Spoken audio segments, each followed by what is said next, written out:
Welcome to the Deep Dive. Today we're jumping into something pretty personal, but also, really universal. We're talking about losing weight, getting healthier.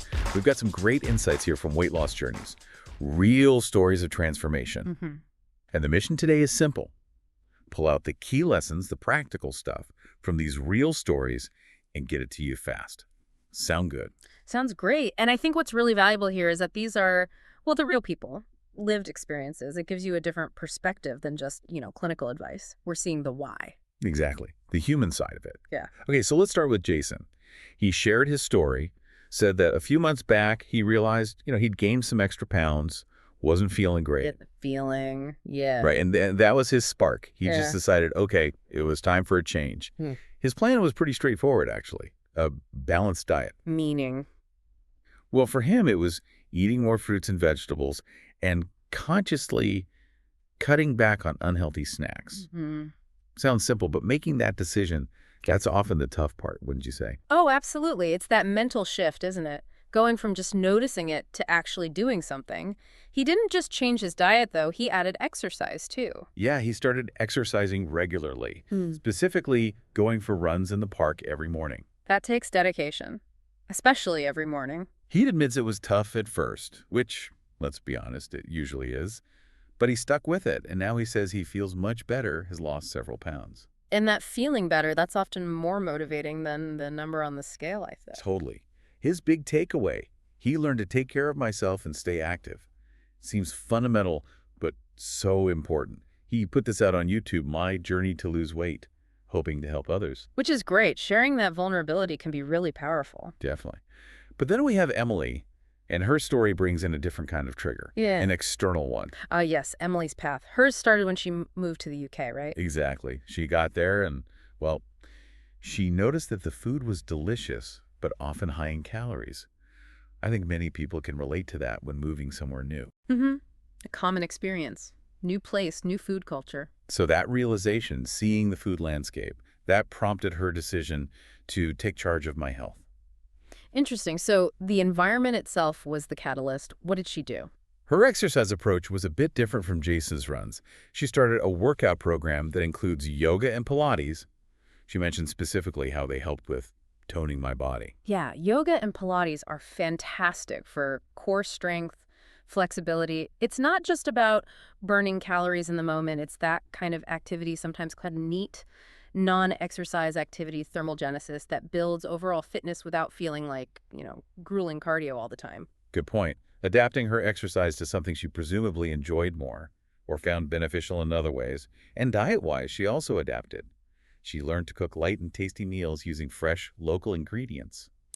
So embracing the local aspect, but in a healthier way. Smart. Yeah, it's like she connected with her new home through healthy eating, rather than seeing it as a restriction. And she had a key method for staying on track. Let me guess. Tracking progress. You got it.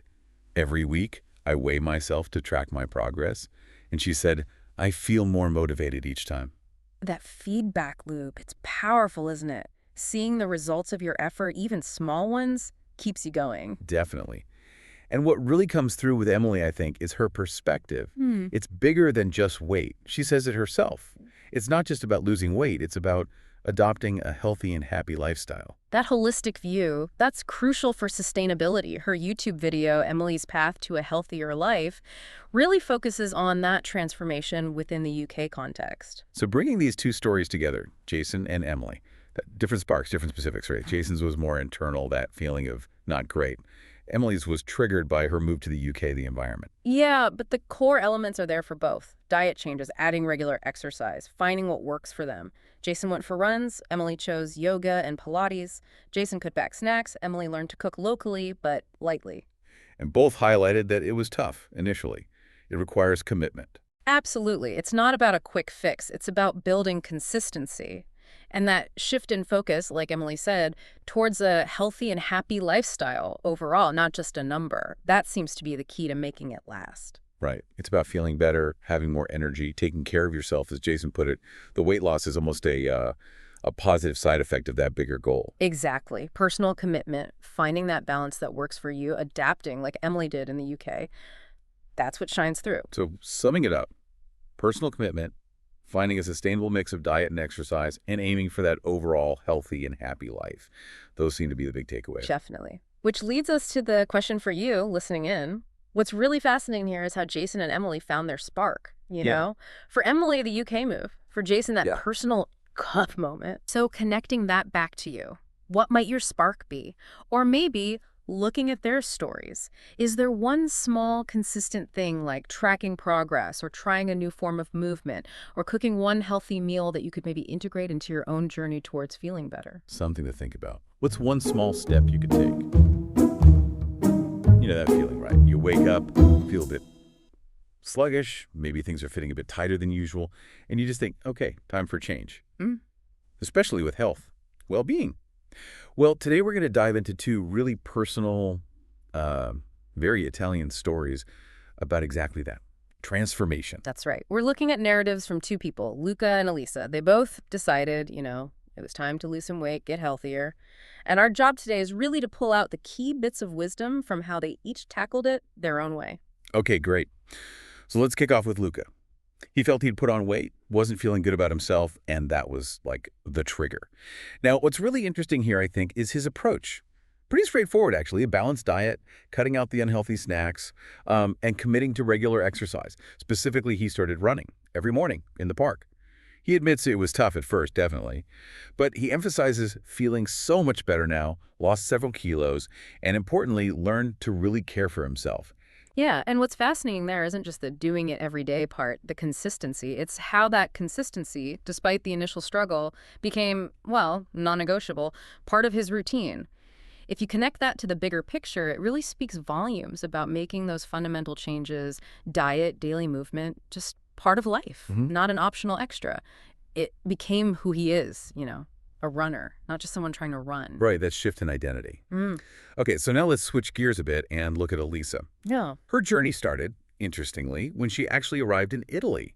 She noticed how amazing the food was. I mean, it is Italy, but also how, well, caloric it could be.